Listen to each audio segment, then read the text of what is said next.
So yesterday we got an update on the upcoming Iron-Blooded Orphans Urdr Hunt anime adaptation, giving us our first proper look at all of the character designs and the mobile suit designs. But before I get into all of that, please do leave a like on this video and subscribe if you're a fan of anime and Japanese gaming content and want to see plenty more Gundam videos like this in the future. Without further ado though, let us dive straight into this thing. So I've got all the character stuff here, and then we'll take a look at the mobile suit stuff, but we'll start off with the character things. Now, I really have no idea about any of these characters. I've not even seen Iron-Blooded Orphans, and I certainly have not played the Urdr Hunt mobile game. First up, we do have our protagonist, Wistario Afram here, who, yeah, I'm really liking just everything, like the character design stuff here. Pretty straightforward, simple, but I like the pilot suit.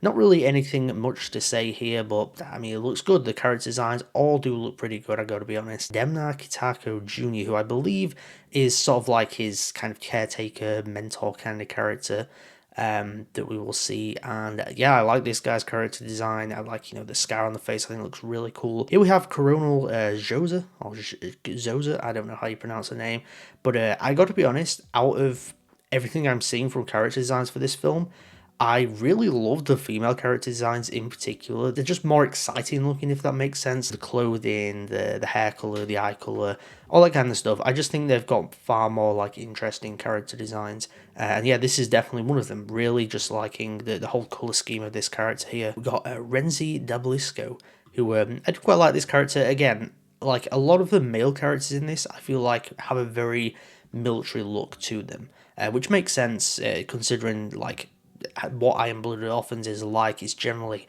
a little bit more washed out in terms of its colour scheme. Obviously still does have like a fair amount of colour in there, but you do see a lot of that kind of, there was like a dull military greens, greys, dusty yellow kind of colours and such. Next we've got Cyclades Mayor, who, yeah, I mean, rocking a pretty nice looking suit, cool hairstyle and hair color as well. I do really like the look of this character actually. I love kind of the hairstyle and of course like the hair color as well, just the kind of black grey going to the blue. It just looks cool. I don't know, they've just got a really good grasp on interesting character design and coloring, especially like this guy. I think is that a robot eye? That is pretty cool. I really love this one.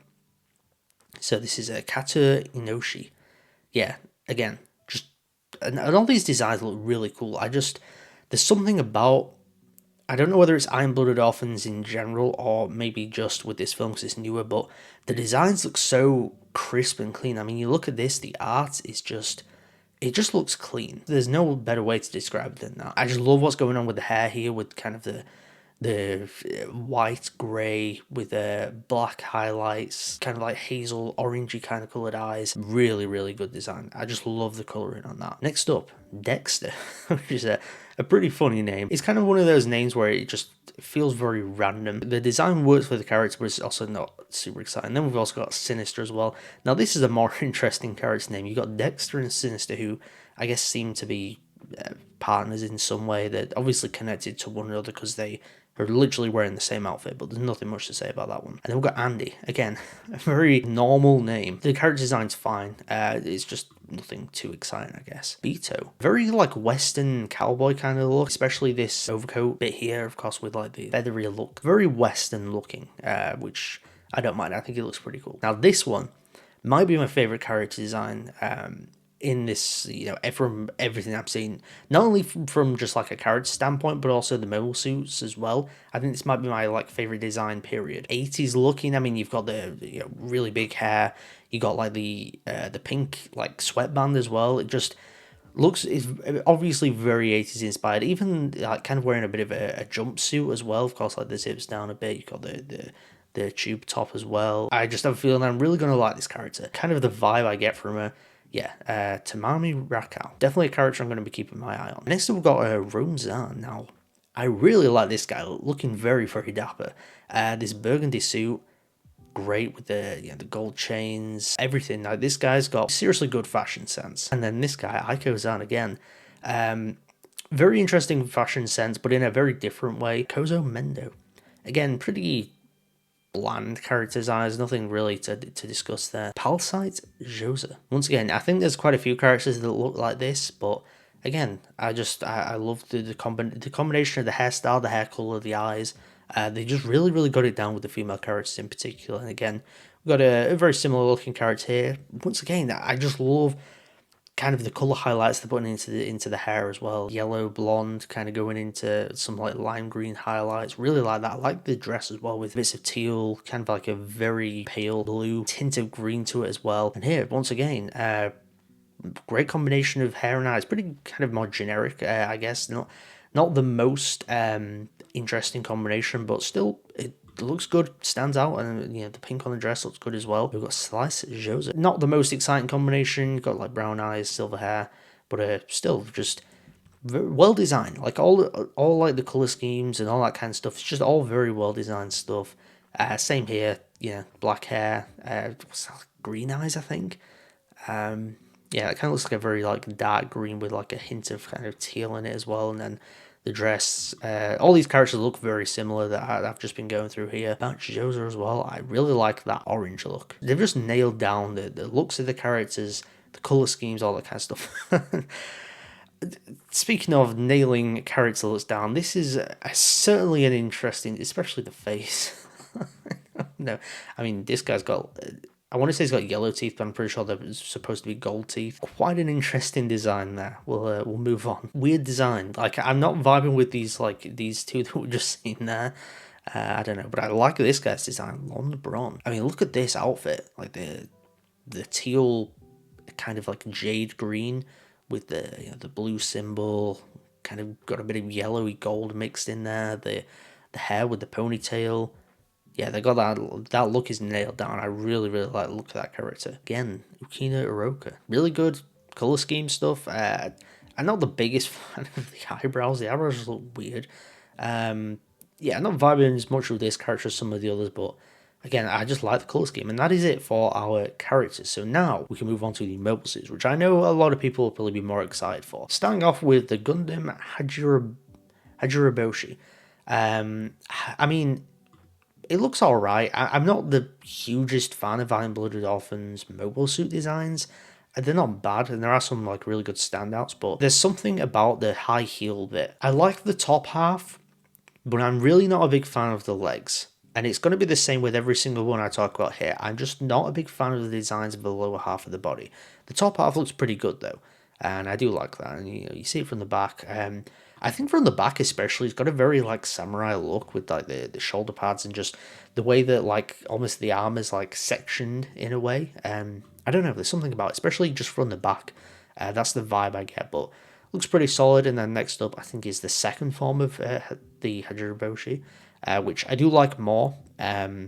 Which it's kind of self-explanatory why it's basically just an upgraded version. I don't know how I feel about these weird wings on the back though. They're just really low. I feel like the wings should start at the waist, so then they kind of go up to the shoulders, rather than kind of starting quite a bit lower down. I mean, if you look at the bottom of the wing, it's basically a knee length. I don't mind it. I like the color scheme though, the white, red, and yellow. I think it looks pretty good with a bit of like a teal green kind of color in there, but I don't adore it. The Marcosius. I think I like this one a little bit more. I think, again, the legs still bother me a little bit, but I like it better here. There's a better flow between upper body and lower body. It doesn't feel as like sectioned with like a really slim waist in the same way. So I do like this, and it's pretty obvious what the weapon is, because with the Hajiriboshi, you couldn't really see what weapon it's got, but here, to me that looks like a sword sheathed in, but it could be kind of like a mace of some sort as well. But yeah, I like that design. I think I like it a little bit more than the Hajiriboshi. Next we've got the Enzo, which I think I like this one quite a lot actually. They've done a good job of kind of making the lower body and upper body flow into each other a bit better, rather than having this like really tight waist that sections it off a little bit too much. But yeah, I like this one, very military looking. I like the colour scheme with the purple and orange. I think that's a solid colour scheme right there. Maybe a little bit too much purple. I do feel like it could use maybe a little bits of like a grey kind of colour in there, just to kind of split it off a little bit and make it look a bit less like you just splashed purple all over it and then added some highlights. I just feel like it'll look a little bit better. Next we've got Cyclace's Schwalbe Custom. I love the colour scheme on this. I do quite like the back actually as well. It looks a bit small, and again, the body is like quite thin, like with the waist and that, and again, I'm just not a big fan of like the heel like foot design. That's my biggest problem with All of these designs really, which this one is a little bit different. You've got the Monkey Roadie Commander type. I do kind of like this one. It kind of gives like an armadillo kind of look to it.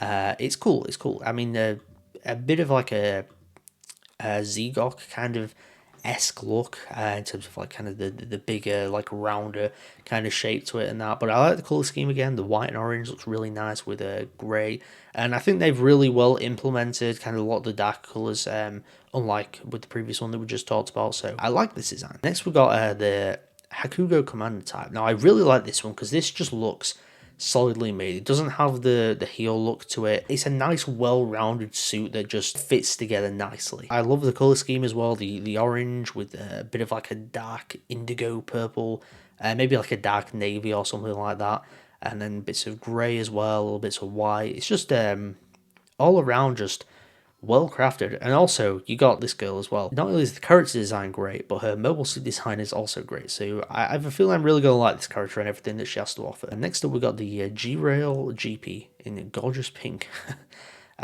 Very fitting for this character actually. Going all out on like the bling look. I kind of like it, but it just looks very small and thin. There's part of it that looks very Transformers like, as in where you can look at the pieces, and if you said it transformed into something, you could see how. Like even the kind of the front chest area looks like some sort of bumper for like a vehicle. Obviously it wouldn't be a car, but like some sort of vehicle that could fit into that world. So yeah, I mean the color scheme is an interesting one, but I guess it probably makes sense in context to the character. But the actual design is pretty solid. I think this next one is also a G-Rail GP as well, yeah. In gorgeous silver. I might like it just a little bit more in the silver. I think the pink, like I said, it works for the character, but it's very out there. With the silver, I just think it kind of works very nicely. And then you got this nice like orange-red bit here at the front that just pops because everything else is like kind of more neutral colors. I feel like I'm like a fashion designer or something here, talking through the color schemes, or graphic designer or something. But yeah, this is the kind of content you're going to get sometimes. Now we have the Gundam Asmodee, which I have seen this suit and the high grade version of it in so many places, so many times. It just seems to be one of those that doesn't sell, and I don't know why, because it's a really cool design. Very washed out lilac kind of look with a little bits of like proper lilac pinky kind of color. The lime green accents are really nice as well. The white, the black, is all around just really nice color scheme. All of it really complements each other well. I don't know whether it's my favorite design from here, but it's definitely up there. Next up we got the Monkey Crab Roadie, which is similar to one we saw earlier, but it's just obviously a more upgraded version of that. Really leaning into that armadillo kind of feeling. Everything about it's just like big and round, if that makes sense. And once again, piloted by 598. And next up, we got the Hakugo, which I think we talked about one of these earlier. Yeah, I think it was the orange one that we talked about. This one, of course, doesn't have like the really big horn. But I mean, I like the color scheme, the brown, the purple, dark blue elements with the grey. It just all around good. Just all around solid design work that just looks clean and nice. Now we've got the Spinner Roadie. Now I do kind of like this one. Feels like a very like a kind of Junkers mobile suit, which I do like. Now I don't know how I feel about this bottom bit here. It looks like a car spoiler, but it's really low down, and there's something about it that just looks very weird. But otherwise, I like this. I mean, it kind of looks like a weird concoction of things, which maybe that works in the context of how it's utilized and who pilots it. The orange accents are very random, but they kind of work. If they bring out a high grade of it, I'll probably pick it up because I do like the design. This one I don't know whether I do like. This is the Loic Greys. It's a little bit weird. I don't like those thin bodies. I don't know. It just kind of looks like it could be easily cut in half. I don't mind the upper body. It's an interesting design. It definitely stands out. But what have we got next? We've got the Gilder. This one I don't mind actually. I do feel like the back kind of, it's got a bit too much of a weird backpack to it, but otherwise I really like the head design. Honestly, it looks like Master Chief. Color scheme I like. It's pretty much the same color scheme actually of the Demi Trainer, which you might be able to see somewhere in the back of the video, maybe not. I don't mind it. It's not my least favorite. It's also not my favorite. And now we've got the Ryuze Go Graze Custom 3. I really like this one. Apart from the legs, if the feet kind of sat flat rather than having the heel look to them, I would probably love this design. I do not vibe with those legs, those feet specifically. The upper body looks great, looks fantastic. I love it. I have no complaints in that department. Again, it's just the feet. So next up, and this, I'm tempted to say might be the last one. I love this design. This is the Gundam Zagan. Now, it does have a little bit of a heel look to it, though not exactly. This is the kind of heel look I don't mind. But I mean, this thing just looks like a tank. I love the color scheme, like primarily like a grey, navy blue. Those yellow accents on the shield bits, awesome. A little bit of pink accents as well. Green eyes, a little bit of white in there as well. And I get the feeling it's probably the main villain. Just looking at it, the fact that it is a Gundam as well, it just screams kind of like final villain type thing. We do have might have a couple more though. This is actually the Urdr Maru 2, which isn't a mobile suit, but it's some sort of space colony ship of some kind. Not really sure, but it looks fine. But yeah, that's it. That's those are all the mobile suit designs that got revealed. Once again, we'll go over to the characters. Those are all the character designs as well. I like the look of this stuff. I'm pretty sure these character designs already kind of existed from the game. I mean, just the fact that we're now getting more information on Urdr Hunt, the fact that they've revealed this, it implies that things are moving along smoothly, and more than likely we'll get it sooner rather than later. Now, not my complaint, but it's just something that was kind of going through my mind, like, after seeing this. Why did they not showcase this stuff at the Gundam 45th anniversary event, which was literally like 4 or 5 days ago now? Surely there was room for it somewhere, because they didn't really show anything else. Now, of course, would it have been like a major highlight and boosted the event massively? Not really, but it would have been something. Like, other than the G Gundam stuff that we got, it would have been something where it's like, okay, it's a project that's come in, you had the stuff here to showcase it, so why not showcase it? I didn't really get the decision there. That was everything we had to talk about here today in regards to Iron Blooded Orphans, Urdr Hunt, the film coming out sometime in 2024, hopefully, unless it gets delayed to 2025. But seeing that this news has come out now, I think things are running smoothly, and we'll probably get some sort of idea about when it's releasing sometime quite soon. But before I do get out there, please do leave a like on this video and subscribe if you're a fan of anime and Japanese gaming content and want to see plenty more videos like this in the future. Also, head on down to the comment section below. Let me know your thoughts on this news, these character designs, these mobile suit designs. Which is your favorite character design? Which is your favorite mobile suit design? Are there any in here that you hate, that you love? Are you excited for Urdr Hunt? But as always, thank you so much for tuning into mchat today. I'll see you guys next time.